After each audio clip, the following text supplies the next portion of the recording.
Hi guys, one day isang araw, panibagong pag-a-adjust na naman. Kung si Pabida nag-a-adjust para manoxic, ibayin nyo si Mikey. Nag-a-adjust to para sa smooth na laro. Nagbago na ako. Hindi na ako yung dating ako. Hindi na ako kupal. Karamihan sa content creator ngayon, halos naka one trick. Mas maganda pa rin talaga kung malawak ang iyong hero pool. Dapat well-rounded ka at you can fill any role. Sa larong ito, pinalad na naman tayo makapagsisilyon dahil may nag-roam na Natalia. At kung di ka pa nakapollow sa ating page, okay lang. Okay lang ako.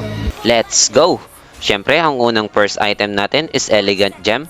Kahit hindi muna natin buuin yung Clock of Destiny. Bakit kamo? Bakit ka mo? Wala lang, yung kasi narinig ko kay Master the Basic eh. At syempre, ang una nating gagawin, tumulong sa core. Ganyan tayo kabait. Sabay balik sa lane para mag-clear ng mga minions na makukulit. There is no end.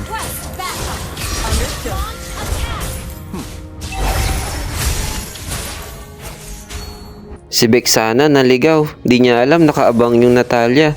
Ayun, execute sa muka.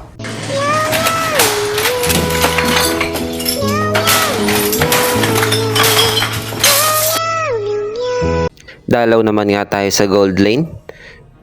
Tamang tago muna tayo sa bush. At pagkalabas namin sa bush, hinagisan ko na kaagad ng maraming asin si Hanabi. Ayun, si Hanabi, naging adobong baby. Pero di pa nga tapos ang bakbakan. Nandito na nga si Hayabusa, nag-shadow clone jutsu. Si Gatot tumalon na. Ops, joke lang yon. May flicker pa ako ngayon. Belat ka, no? Walang nagkamatayan. Magbabak muna tayo dahil wala na tayong mana. Tataboy lang muna natin si Gatot. Medyo masakit ang kaltok niyan. Oy, napansin ko bumalik yung Hayabusa. Kaya tingnan nyo yung gagawin ko dito. Predictable. Bang! Second skill sabay per skill. May kasama pang foul. Ang galing! Ang galing! At syempre, hindi natin pwedeng kalimutan ang lane natin. Tamang clear lang ng mga minions at catapult dito. Sabay plating na rin. Sayang din yung gold. Pang pa-item. Sabay lightning trancho ng bubuuin natin dito. Yan, tamang platings lang. Syempre, objectives lang. Di tayo mananalo kung di tayo mag-objectives. Kaya, tower lock lang. Sabay minions ulit dahil di natin nabasag.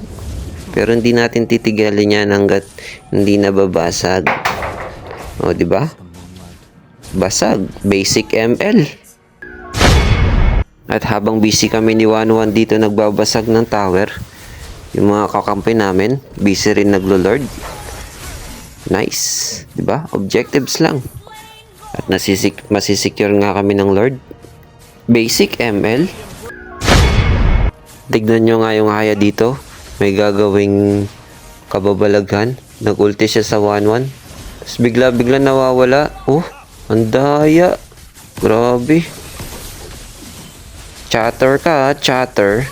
Pati itong Gatot, oh, tingnan nyo mawawala. Mawawala yan, oh. O, di ba? Bigla na lang nawala.